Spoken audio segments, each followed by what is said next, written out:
말씀은 마태복음 7장 15절에서 20절, 제목은 거짓 선지자들을 삼가라. Beware of false prophets. 15절 제가 15절부터 20절까지 봉독해 드리겠습니다. 거짓 선지자들을 삼가라. 양의 옷을 입고 너희에게 나오나 속에는 노략질하는 일이라. 그들의 열매로 그들을 알지니 가시나무에서 포도를 또는 은근귀에서 무화과를 따겠느냐. 이와 같이 좋은 나무마다 아름다운 열매를 맺고 못된 나무가 나쁜 열매를 맺나니 좋은 나무가 나쁜 열매를 맺을 수 없고 못된 나무가 아름다운 열매를 맺을 수 없느니라. 아름다운 열매를 맺지 아니하는 나무마다 찍혀 불에 던져지느니라. 이러므로 그들의 열매로 그들을 알리라. 아멘. 네, 오늘 본문은 산상수훈의 최종 결말을 향해 나아가고 있는 부분입니다.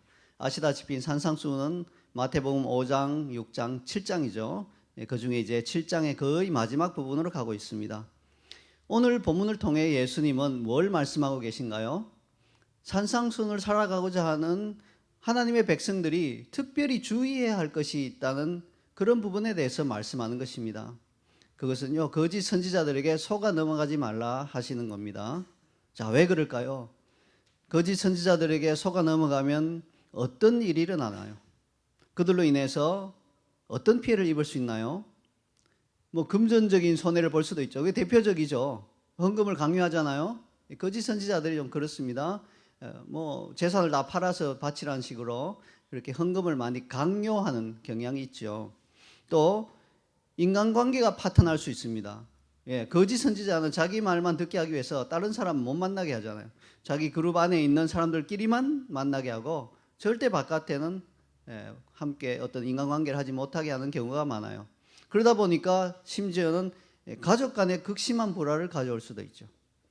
왜? 가족들이 다 같이 이단에 속하지 않고 정신이 좀 제정신이 있는 가족들이 이거 아니다 이렇게 하면 이거 이단이다 이렇게 하면 거짓 선지자다 하면 그냥 가족 간의 불화가 일어납니다. 심지어는 극단적인 경우에는 목숨을 잃는 경우도 있어요. 이런 것들이 거짓 선지자들로 인한 대표적인 피해입니다. 이게 바로 오늘날 이단들로 인한 피해가 정확하게 동일하죠. 제가 여러 해 전에 사역차 피지를 방문했어요. 피지는 여러 번 방문하는데 그때 방문은 좀 특별히 기억에 남는데 그 이유가 학생들 공부를 가르치고 있는데 학생 중에 하나가 저녁에 쉬는 시간에 저에게 찾아와서 이렇게 이야기하더라고요. 선생님, 여기 한국 사람들 큰 그룹이 들어와 있다고, 이 피지 안에. 그래서 깜짝 놀라서, 아니 피지에 한국 사람 그룹이 들어올 일이 뭐가 있냐 했더니 사업하러 왔나 싶었는데 그게 아니라 한국에 있는 어떤 이단 단체가 정부로부터 추격을 당하고 경찰이 좀 조사를 들어가고 이렇게 하니까 피해서 이 단체의 장이 되는 여자분이 피지가 낙원이다, 그 마지막 그 도피처다 이렇게 하면서 그 자기 이단에 속한 모든 사람들 다 데리고 피지로 왔대요. 그리고 큰 땅을 사서 거기 집단 농장을 차려놓고 거기서 생활하고 있다. 그래서 피지 안에서도 마을들이 많대요. 저렇게 둬도 되냐. 그래서 이제 그 학생이 말하기를 제가 물었어요. 아니 그걸 그냥 두냐고, 그 이단 단체를 그렇게 두면 되냐고 했더니 학생이 말하기를 그 단체에서 굉장히 많은 돈을 써서 피지의 정치인들을 돈으로 다 뇌물로 다 구워 삶아놔서 거기서 무슨 일이 나도 거기 상관하지 않는다고 그런 말을 하는 걸 들었습니다. 근데 거기 있는 사람들이요, 서로 감시하게 하죠. 못 도망치게 감시를 하는 거예요. 도망치다가 잡히면 끌고 와서 서로 때리게 하고 심지어는 맞아서 죽은 사람까지 나타난 거예요. 그래서 시체를 유기하기도 하고 이런 일이 일어났다는 겁니다. 이처럼 이단으로 인한 폐해는 상상을 초월하는 것이죠. 자, 근데 문제는요, 거짓 선지자라고 할 때 반드시 이단에 속한 자만을 말하는 건 아니에요. 물론 모든 이단은 다 거짓 선지자가 맞아요. 그건 틀림없습니다. 그러나 이단에 속하지 않고 그냥 멀쩡한 보편적인 기성 교단에 속한 지도자 중에도 거짓 선지자 노릇을 할 수 있다는 거예요. 알고도 할 수 있고요, 모르는 상황에서 할 수도 있다는 거예요. 자기도 모르게. 특별히 오늘 본문이 어디에 위치해 있는가를 한번 잘 보세요. 산상수훈의 결말 부분에 위치하고 있다는 점을 잘 생각해 보면요, 거짓 선지자란 뭐냐? 산상수훈의 결말 부분에 있기 때문에 이렇게 정의할 수도 있겠어요. 믿는 사람들이 굳이 산상순의 말씀을 지키지 않아도 된다. 너무 어려운 거다. 그냥 지키지 않아도 된다. 이렇게 말하는 게 거짓 선지자일 가능성이 높다는 거예요. 왜? 위치가 그렇다는 겁니다. 본문의 바로 앞에 나오는 거짓 선지자를 삼가라 하는 말씀 바로 앞에 나오는 말을 예수님의 가르침을 따라서 정의해 보자면 굳이 지난주에 우리가 배웠죠? 좁은 문 협착한 길로 갈 필요 있냐? 그건 너무 어렵다. 그거는 뭐 주님의 뭐 수도사들이나 가는 거지. 일반 성도들 그렇게 가지 않아. 이렇게 가르치는 게 바로 거짓 선지자일 가능성이 높다는 겁니다. 본문의 위치 때문에 그래요. 그래서 이런 속임에 넘어가면 어떻게 되나요? 잘 넘어가요. 왜 잘 넘어가나요? 내 깊은 곳에 타락한 혼이 원하는 말이거든요. 그걸 듣고 싶어 해요. 근데 그걸 대놓고 말은 못 하겠는데 내가 존경하고 따르는 지도자가 그거 뭐 다 뭐 어떻게 다 지키나 이렇게 말해주면 마음이 놓이는 거예요.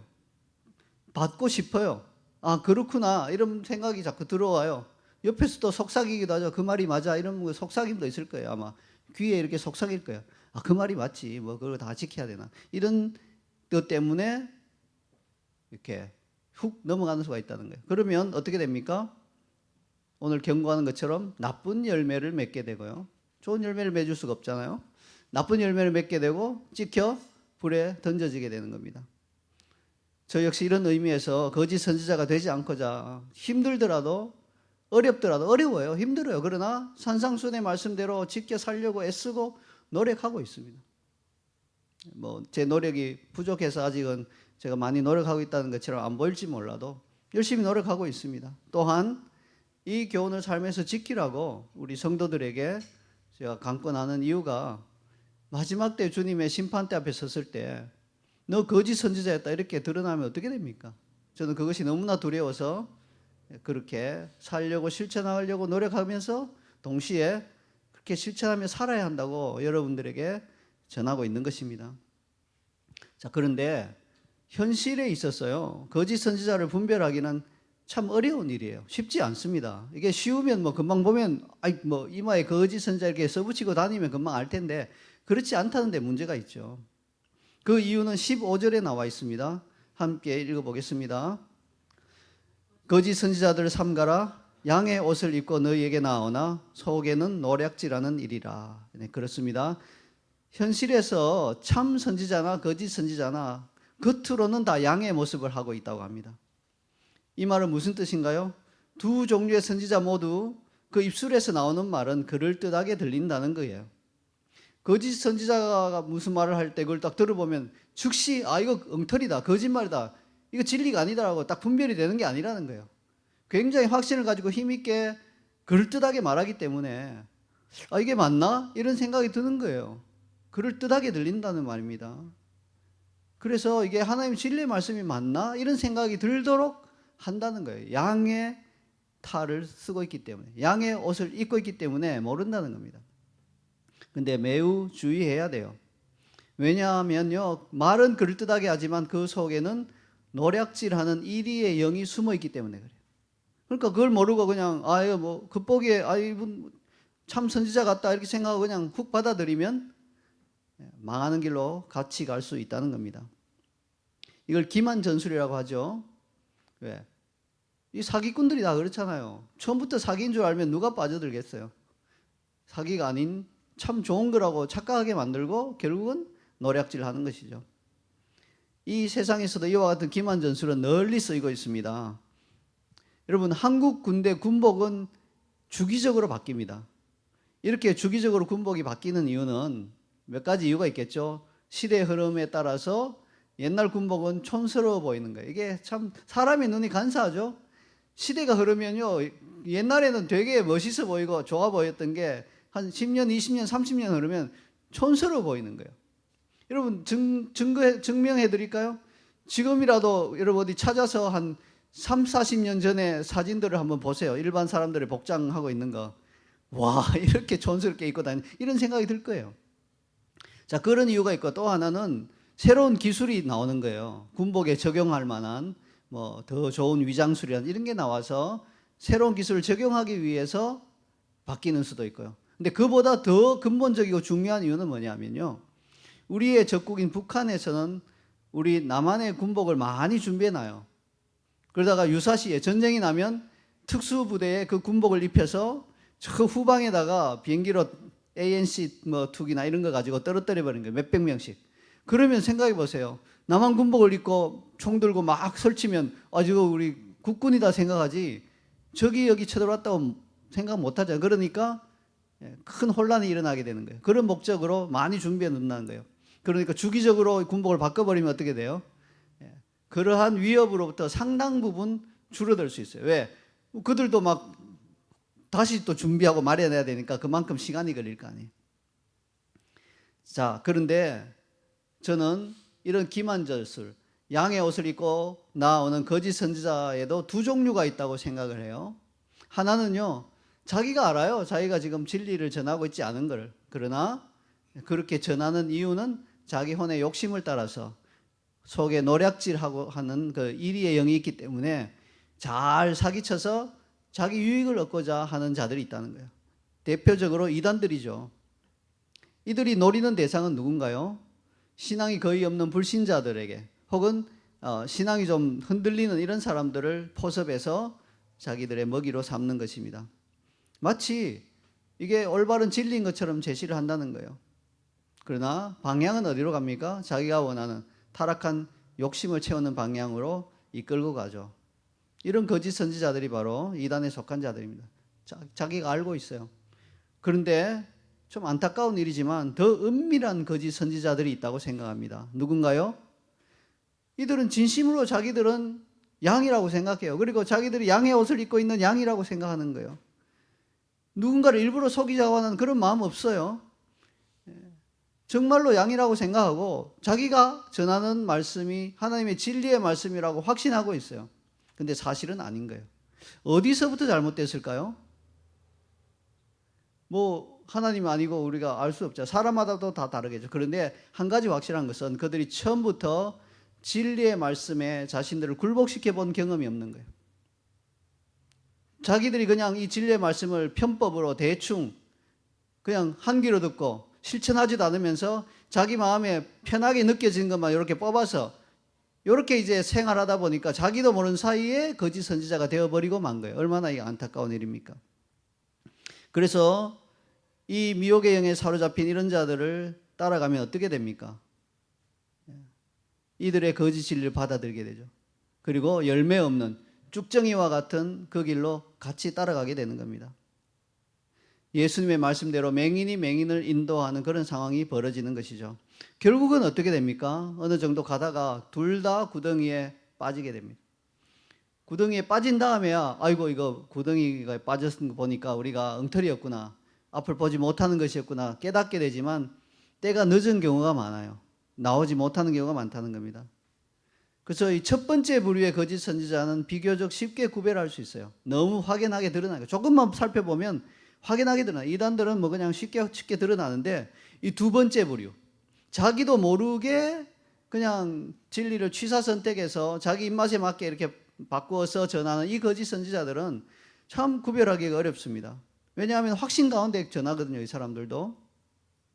그래서 이걸 비유하자면요, 자기가 거짓말을 한다는 사실을 알고 거짓을 말하는 사람은 거짓말 탐지기 딱 갖다 대면 쉽게 구별돼요. 삐 하면서 이거 거짓말입니다 나와요.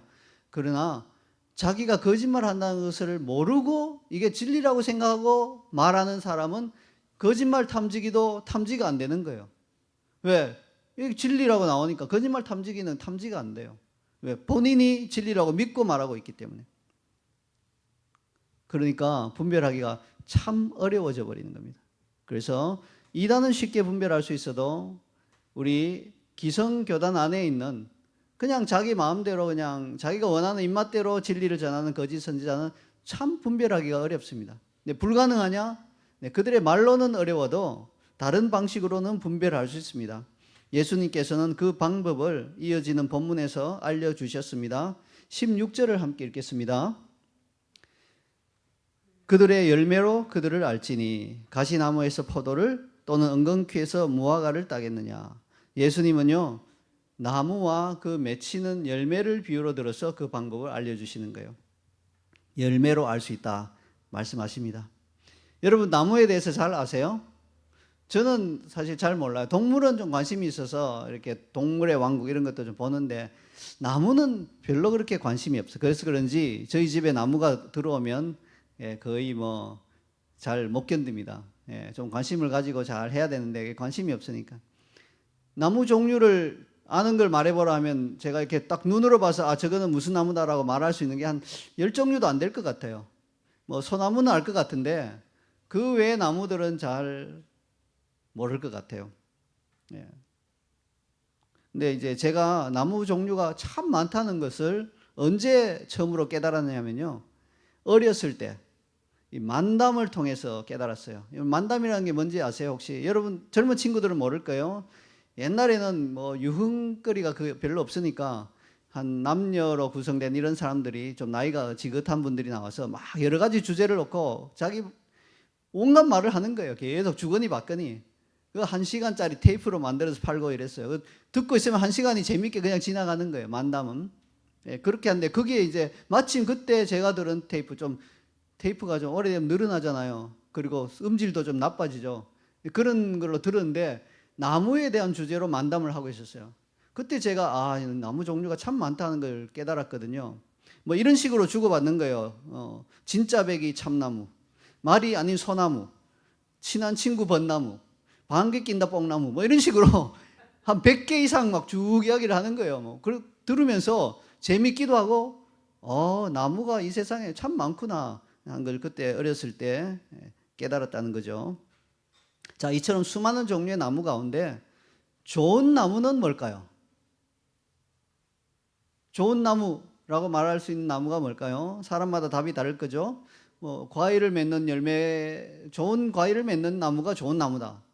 이렇게 말하는 분도 있겠고요. 아니야, 벚꽃처럼 확 펴서 사람의 눈을 즐겁게 해주는 나무가 좋은 나무다.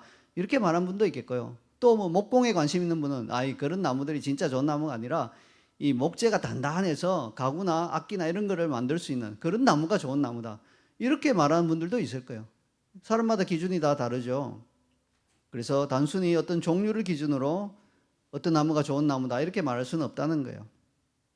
오늘 본문에서 예수님께서 말씀하시는 좋은 나무 역시 어떤 구체적인 종류를 가리키는 건 아니에요. 자, 예수님의 이 비유에서 나무라고 했을 때 이 나무는 선지자죠. 예수님께서 지금 나무를 비유로 들어서 거짓 선지자를 분별하라 하고 계시니까요. 오늘날로 말하면 오늘날 선지자가 없으니까 뭐 적어도 공식적으로는 없으니까 오늘날로 말하자면 하나님의 말씀을 맡은 하나님의 종을 가리킵니다. 더 구체적으로는 교회 지도자를 가리키죠. 그러므로 예수님의 이 비유는 좋은 하나님의 종과 나쁜 하나님의 종을 잘 분별하라는 말씀입니다. 자, 그러면 다시 돌아갑니다. 어떤 하나님의 종이 좋은 나무일까요? 은사가 많은 분일까요? 영적인 지도력이 있는 그런 분일까요? 아니면 마음이 막 넓어서 사람들을 잘 대해주고 하는 그런 분일까요? 신방을 열심히 하는 그런 분일까요? 도대체 어떤 하나님의 종이 좋은 지도자인가요? 자, 이 질문에 대한 답을 알기 위해서 우리는요, 영어 성경으로 한번 가보면 좋아요. 예수님께서 좋은 나무라고 하셨을 때 좋은 나무가 어떤 나무일까? ESV 역본의 영어 성경을 보면요, 오늘 본문의 좋은 나무는 우리가 흔히 생각하는 a good tree가 아니라 a healthy tree입니다. 여기 본문을 보면 나와 있죠? 조금 있다가 나올 겁니다. 자세히 보세요. A good tree가 아니라 a healthy tree.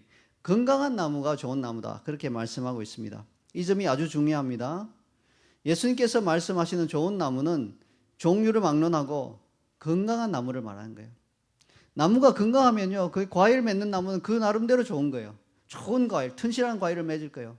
그리고 사람들을 눈을 즐겁게 하는 관상용 나무는 그 나름대로 좋은 거예요. 건강한 나무는 아주 좋은 꽃들을 피우거든요. 그리고 목재를 생산한 나무도 건강한 나무일 경우에는 그 목질이 단단하고 아주 좋은 나무가 되는 겁니다. 종류와 상관없이 건강한 나무가 바로 좋은 나무인 것입니다. 반대로 나무가 건강하지 못하면 어떻게 될까요? 과일도 시들시들하고 꽃도 별로 많이 안 피고 시들시들하고 목재도 그냥 힘이 없이 부러질 것이잖아요. 그러므로 건강하지 않은 나무가 나쁜 나무인 것입니다.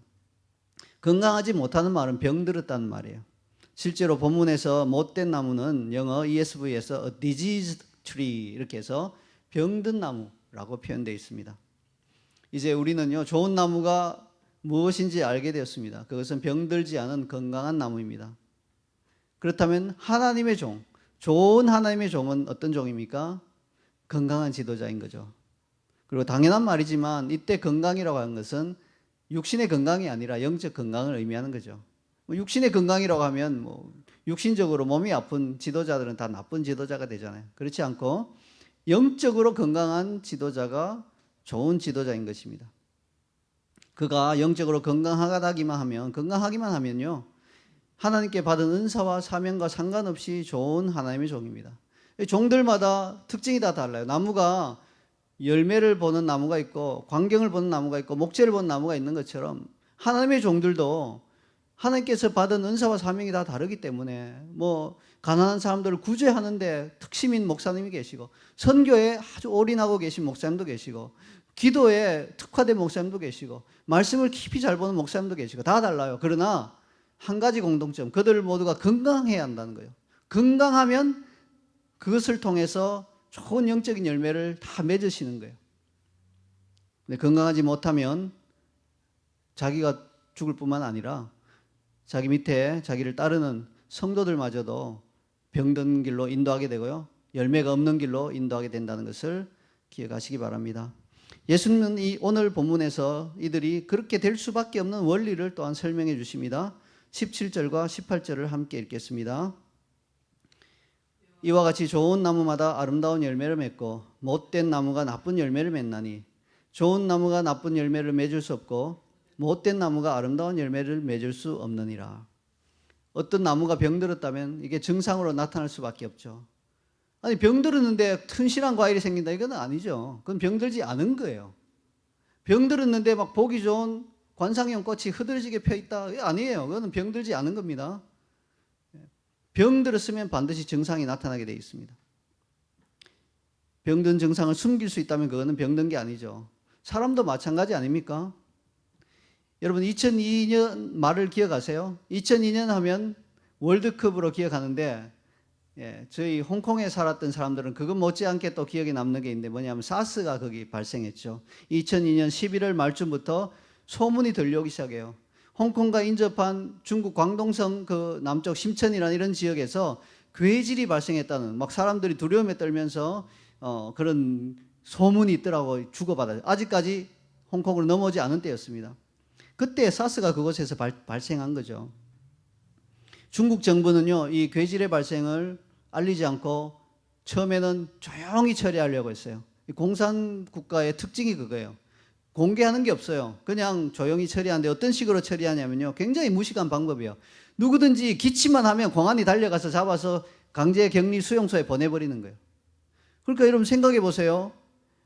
이게 괴질이라고 알려져 있고 사람들이 다 공포에 떨고 있는데 내가 평소에 천식이 있어서 이게 기침이 한 번씩 나오는 거 어쩔 수 없어. 근데 내가 천식 때문에 기침하면 공안이 막 달려와서 바로 잡아서 집단 수용소에 집어넣어 버린 거예요. 거기는 정말로 사스에 걸린 사람들이 많이 잡혀와 있는 거예요. 생각을 해보세요. 여러분 얼마나 황당하겠어요.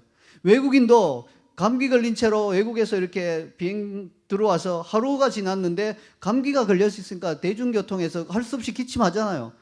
기침하니까 바로 공안이 와서 외국인이고 뭐고 상관없어요. 잡아서 또 집단 수용소에 집어넣어 버려요. 그곳엔 사스 환자들이 우글거리고 있어요. 그러니까 거기서 없는 거예요, 사실은. 원래 괜찮았는데 그 안에 들어가서 옮아서 죽은 사람이 굉장히 많았어요.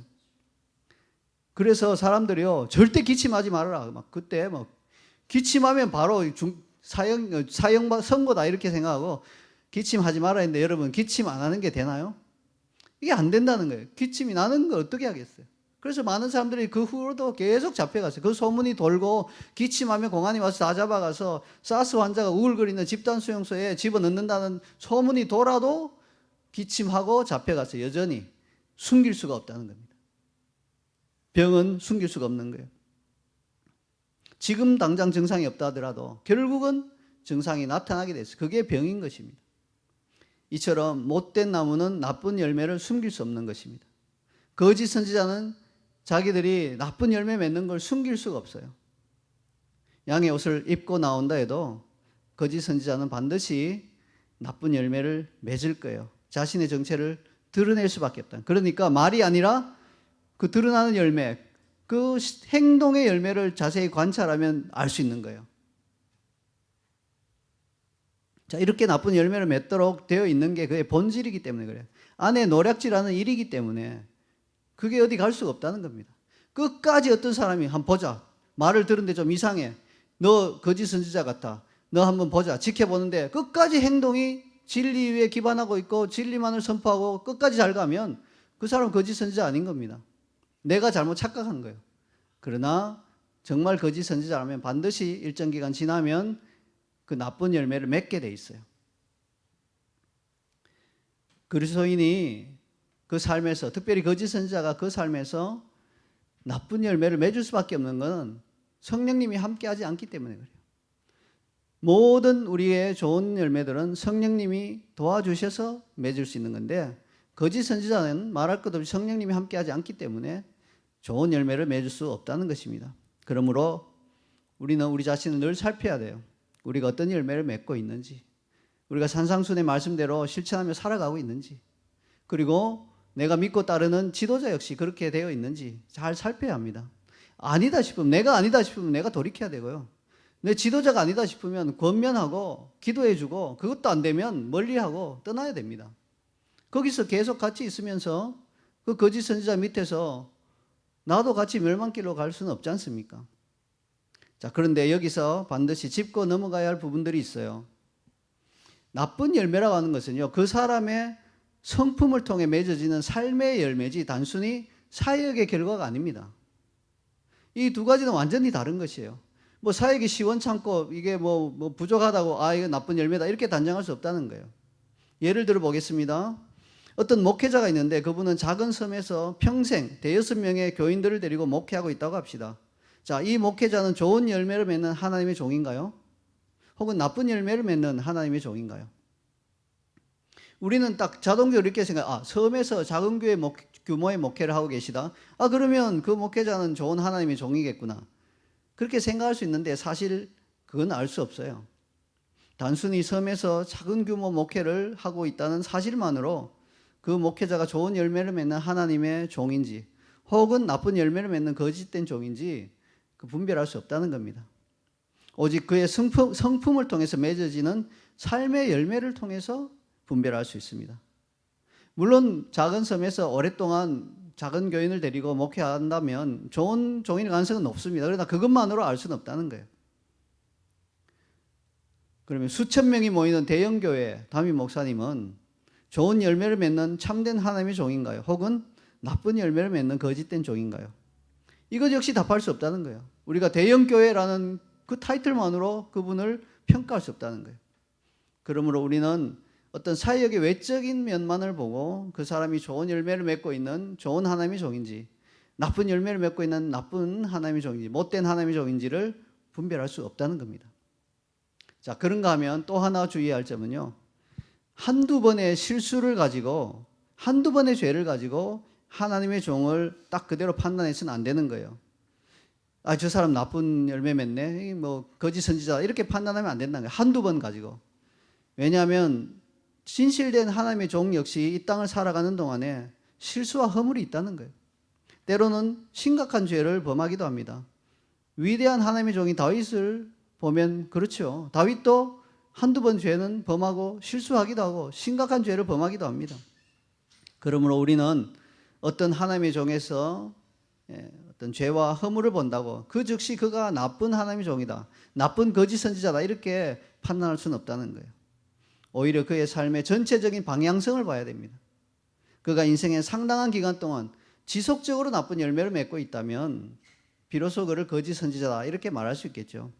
그러나 한 장면, 한 카트 딱 보고 저거 보니까 저는 나쁜 하나님의 종이다 이렇게 판단할 수는 없다는 겁니다. 그렇지 않으면요, 우리는요 히스기야를, 다윗을, 베드로를 다 나쁜 하나님의 종이다, 거짓 선지자다 이렇게 판단할 거예요. 왜냐하면 그 사람의 삶 가운데서 이게 문제가 될 만한 부분들이 있었기 때문에 그래요. 바울도 베드로를 책망했잖아요. 이게 할례 문제로 책망했죠. 그때 바울은 이렇게 말하지 않았어요. 너가 보니 거짓 선지자다 이렇게 말하지 않았어요. 그냥 그 행위 자체에 대해서 이렇게 하면 이건 진리에 서 있는 것이 아니라 책망했을 뿐이에요. 그 한 장면으로 베드로의 삶을 재단할 수 없다는 거죠. 우리가 이 두 가지 우를 범하면 안 돼요. 외적인, 사역의 외적인 모습만 보고 판단하거나 한번 인간적인 연약함으로 죄나 실수가 있는 것을 보고 그대로 판단해서는 안 된다는 겁니다. 삶의 전반적인, 전체적인 것을 보고 판단할 수 있습니다. 이제 마지막으로 거짓 선지자들의 영원한 운명을 살펴보겠습니다. 자, 이것은 19절에 나와 있습니다. 함께 읽겠습니다. 아름다운 열매를 맺지 아니하는 나무마다 찍혀 불에 던져지느니라. 거짓 선지자들의 운명은 참 끔찍하지요. 찍혀 불에 던져진다고 합니다. 자, 성경에서 나무가 찍힌다는 말은 하나님께서 그 사람을 버리셨다는 말이에요. 그 나무를 찍고 다시 다른 데 심는다 이런 게 아니라 찍어서 버린다는 말입니다. 에스를 생각해 보세요. 장자권을 소홀히 함으로써 찍혀버렸죠. 근데 나중에 막 후회하면서, 회개가 아니라 후회하면서 막 그렇게 매달렸지만 아버지한테 매달렸죠. 늦었습니다. 찍혀버렸어요. 사울 왕은 역시 지속적으로 하나님의 말씀을 거역함으로써 찍혀버렸습니다. 다시 회복될 기회를 얻지 못했습니다.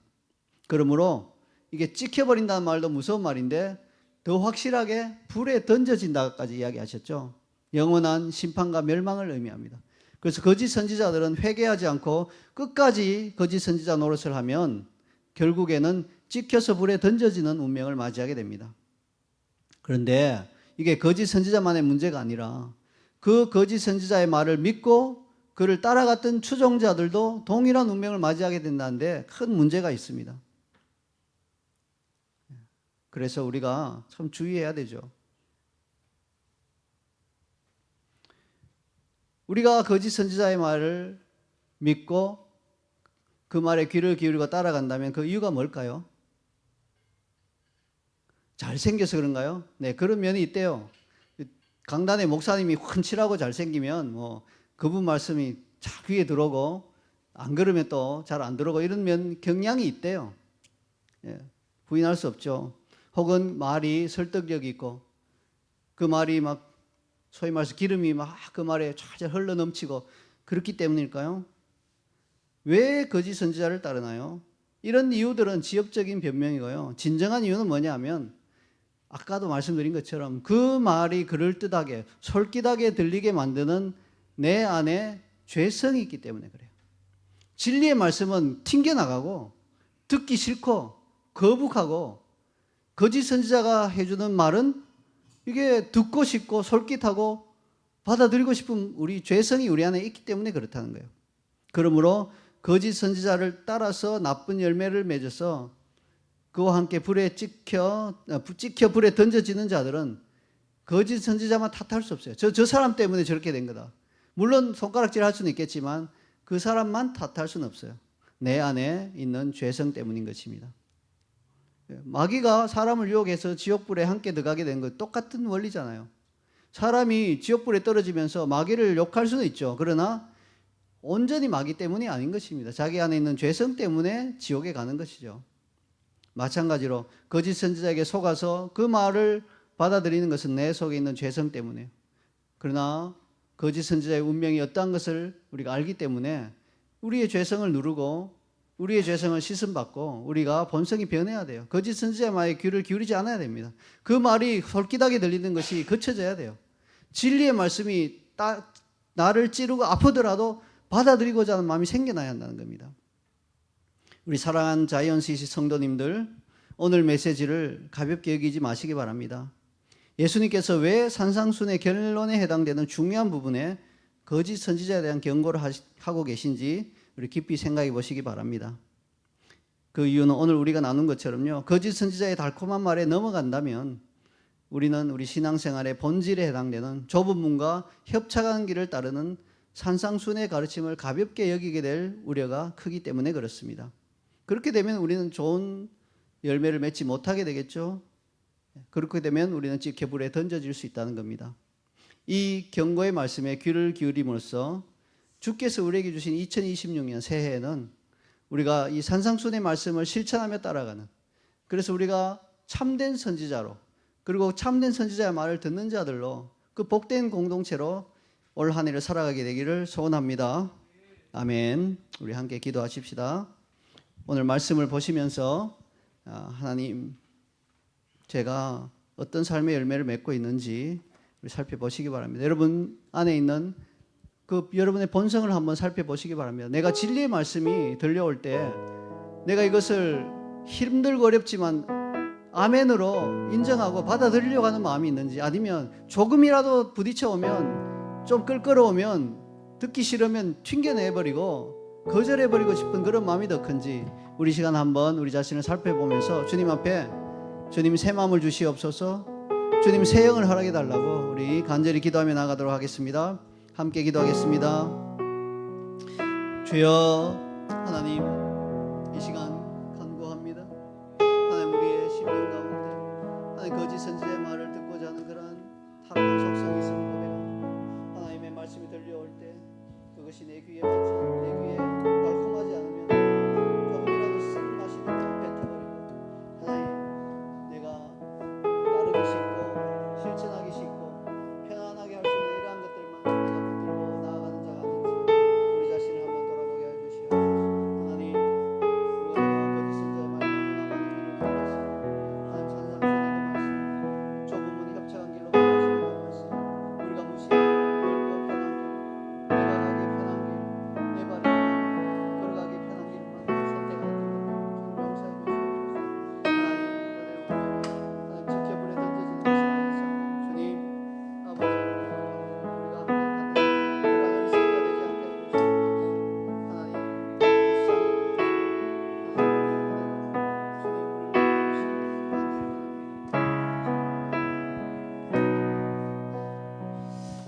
하나님, 이 시간 우리 주님께서 산상순 마지막 결말 부분에서 거짓 선지자를 삼가러 가신 말씀을 다시 한번 깊이 새기게 하여 주시옵소서.